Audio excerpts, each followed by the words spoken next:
Olá, pessoas! Olha nós aqui mais uma vez para tratarmos com vocês, nesta semana, um tema bastante recorrente e muito importante, muito principalmente neste período em que nós estamos convivendo nesta quarentena e com esta pandemia. Suzane Fialho, pedagoga e graduanda em neuropsicopedagogia. Trarei hoje para vocês o seguinte tema: medo. Vamos conversar hoje acerca desta palavrinha que nos traz uma grande referência. Aproveito a oportunidade para convidá-los a ir até as nossas redes sociais, YouTube, Instagram e Facebook. Vocês podem observar os nossos links ao final deste vídeo e também na descrição do mesmo. Conto com vocês para que juntos nós possamos espalhar esta semente de esperança para um novo amanhecer em relação à educação. Antes de iniciarmos a falar sobre o medo, eu gostaria de referenciá-lo para vocês. Sempre que eu vou trazer algum conteúdo para nós, eu gosto muito de fazer uma referência acerca dos termos aqui trabalhados. O medo, ele nada mais é que uma sensação desagradável desencadeada pela percepção de perigo, seja esse perigo real ou imaginário. Segundo a psicologia, o medo é um sentimento de insegurança em relação a uma pessoa, a uma situação, a algo ou a algum objeto. O medo é algo pessoal e que, em sua maioria das vezes, não deveria ser transferível. É algo que acontece com uma pessoa e que necessariamente não tem que acontecer com outras. Segundo Freud, podemos identificar a origem das fobias no nosso próprio medo. Mediante todas as afirmativas aqui trazidas para vocês, nós podemos afirmar que o medo é um estado de alerta, não é verdade? É um alerta que o nosso cérebro reproduz em nosso corpo quando se sente ameaçado por algo, seja esse algo fisicamente ou psicologicamente que esteja nos atingindo de alguma forma. Como falado anteriormente, o medo ele pode transformar-se numa fobia, o que não é nada interessante, pois daí trata-se de uma patologia já. A fobia, ela é uma doença. A partir do momento em que ela começa a interferir nas relações pessoais, interpessoais das pessoas, fazendo com que afete diretamente os seus relacionamentos em comum, uns com os outros. Medo e fobia são situações distintas que não devem, em hipótese alguma, serem confundidas. Como já trouxe aqui para vocês, o medo é um estado de alerta que traz ao nosso corpo uma resposta de algo exterior ou interior que esteja acontecendo conosco e nos faz muitas vezes evitar algumas situações que nós poderíamos passar e serem extremamente prejudiciais para nós. Já a fobia, ela traz aquela sensação de pânico, de incapacidade, de insuficiência e ela interfere nas nossas relações. Ela nos trava de maneira tal que faz com que nós nos tornemos incapazes de realizar atividades tais quais andar de elevador, subir escadas. Sempre que sou convidada a tratar sobre algo e eu trago o medo como explanação para o momento, eu gosto muito de citar para todos vocês o exemplo da águia.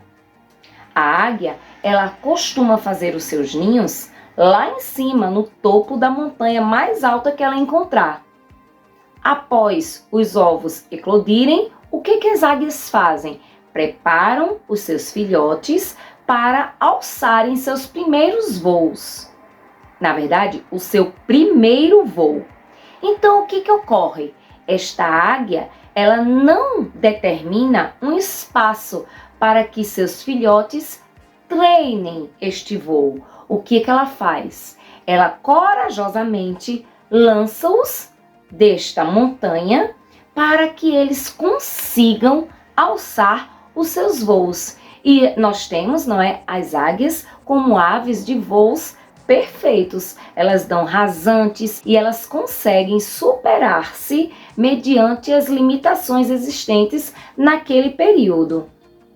Agora, nesse instante, eu gostaria de trazer para vocês todos esses conceitos, todas essas informações aqui compartilhadas neste momento para as crianças, que é algo de extrema importância para mim e é o meu foco principal nessas discussões que eu venho trazendo para vocês.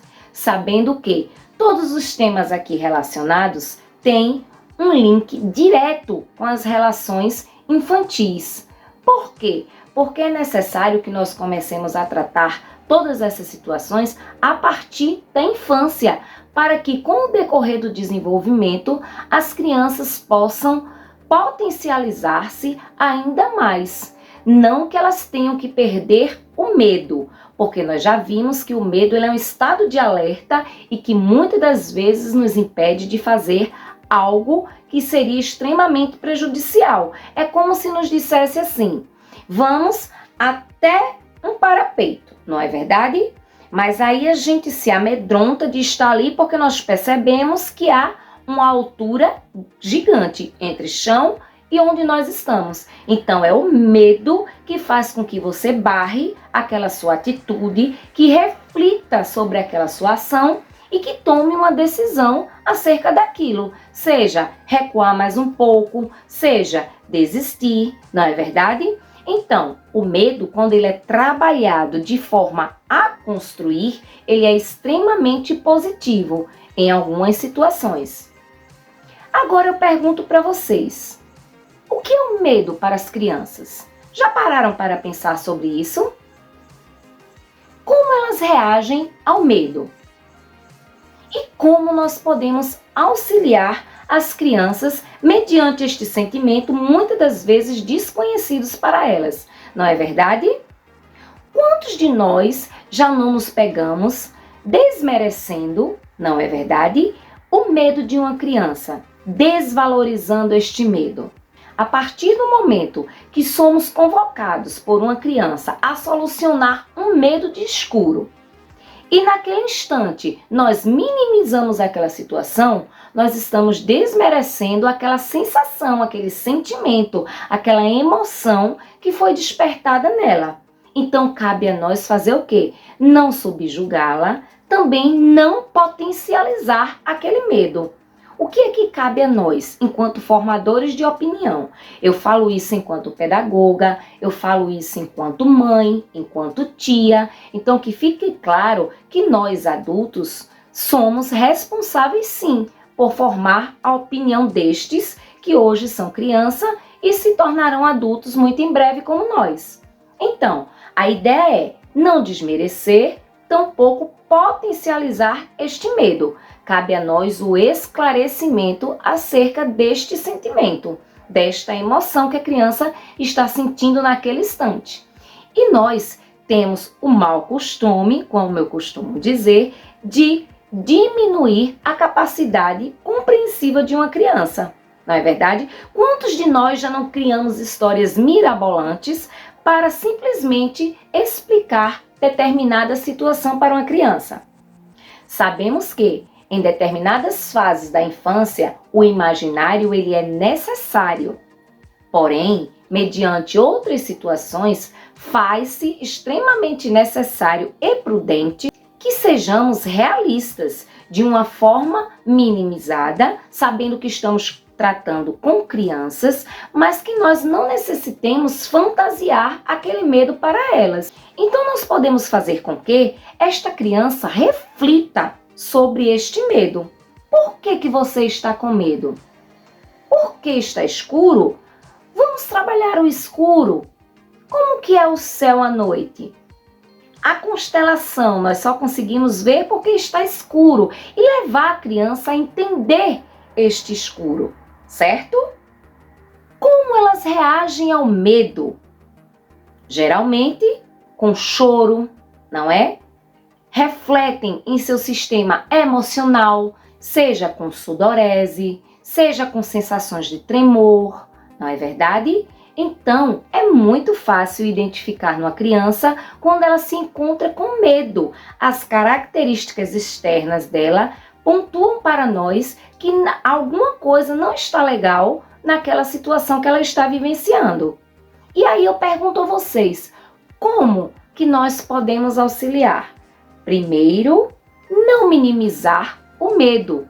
Porque vejamos, se uma criança convoca você para desabafar acerca do medo e você simplesmente chega lá, vou trazer o medo do escuro porque é o medo mais recorrente nas crianças. Então, se a criança convoca você a solucionar aquele problema para ela no instante e você chega lá e diz que não é nada demais, fecha a porta e diz que ela conviva com aquele medo, vai ficar uma gigantesca interrogação na cabeça dessa criança e a partir daí ela vai construir situações em cima daquele medo. Então é quando começam os quadros fantasiosos de que naquele escuro pode existir um bicho, pode existir um lobo, um fantasma, etc e tal, certo? Então, para auxiliarmos, nós temos que de fato confrontar a criança com aquele medo. E enquanto pedagoga, eu me preocupo muito com essa pequena palavrinha, mas que tem um significado muito relevante no desenvolvimento pedagógico das crianças. Muitas crianças extremamente capazes pedagogicamente falando têm medo de se expressar. E este medo, ele é refletido através de quê? Da timidez, da vergonha de se colocar diante dos demais. Então eu me preocupo muito enquanto pedagoga acerca deste medo. Então, o que eu faço sempre com essas crianças? Eu as estimulo a superar este medo. Como? Proporcionando a ela momentos para que ela perceba que ela é capaz de superar-se mediante aquela situação. Vejamos, uma criança que é extremamente introspectiva, tímida, e ela se sente incapaz de realizar uma atividade oral, por exemplo. Então, eu crio estratégias para que mesmo que minimamente, um exemplo, leia uma quadrinha, não é? Que isso para quem tem timidez sabe que é extremamente dificultoso. Então, eu oportunizo para que essa criança faça, e mesmo que essa leitura seja, por conta do medo, fragmentada, eu procuro elogiar, parabenizar, estimular, porque a partir daí ela percebe-se capaz e começa a enquadrar este medo. Não que ela vá parar de sentir medo, porque, como já vimos, o medo é uma sensação, uma emoção natural que ocorre, não é verdade? Então, eu fui convocado para algo, de repente. Então, a primeira sensação, a primeira emoção que emerge de meu corpo é, nossa, a surpresa, o medo, não é isso? Do novo, do que será que vai acontecer, como será que eu vou me sair, não é isso? São as expectativas que causam este medo em nós. Então, quando nós conseguimos superar a determinada expectativa, conseguimos também perceber que somos capazes. Então, fazendo com que a criança se sinta capaz, é uma excelente forma de fazer com que elas superem os seus medos. Então, eu deixo aqui para vocês estas duas diquinhas básicas para tentarmos vencer este nosso grande tabu, o medo, que é não minimizar a situação, tratá-la de tal para igual e nem potencializar este medo. A partir do momento que uma criança tem medo de um cachorro, por exemplo, e você olha para ela e não chegue perto, ele pode te morder, você está aguçando aquele medo, você está trazendo mais ferramentas ainda para que a criança potencialize aquele medo que ela já tem dentro dela de cachorro. Você não vai chegar, não, alise o cachorrinho, porque você sabe, você tem consciência que por ser um animal, ele pode morder a criança, ele pode estranhar. Então, é necessário sim que ela tenha este receio, mas não um medo capaz de fazê-la distanciar-se de momentos prazerosos. Sabemos que há crianças que têm medo de pisar em areia, que têm medo de compartilhar objetos, compartilhar situações e medo até de expressar seus sentimentos. Então, eu espero que tenha auxiliado vocês de alguma forma, tratando aqui sobre o medo, lembrando que ele é uma reação extremamente necessária em diversos casos na nossa vida. É aquela velha ideia do nem tanto, nem tão pouco, não é verdade? Que nós devemos sempre dosar as situações e fazer do nosso caos o nosso cais, ou seja, superar-nos diariamente. Eu espero ter colaborado de alguma forma para acrescentar mais este conhecimento com vocês e até o nosso próximo vídeo. Não se esqueçam de passar aqui na bio, na descrição do vídeo, para visitar as nossas redes sociais. Qualquer coisa, estamos a postos para auxiliar vocês no desenvolvimento desses pequeninos que em breve serão os grandes gigantes deste planeta Terra. Um grande abraço e até o nosso próximo momento. Muito obrigada!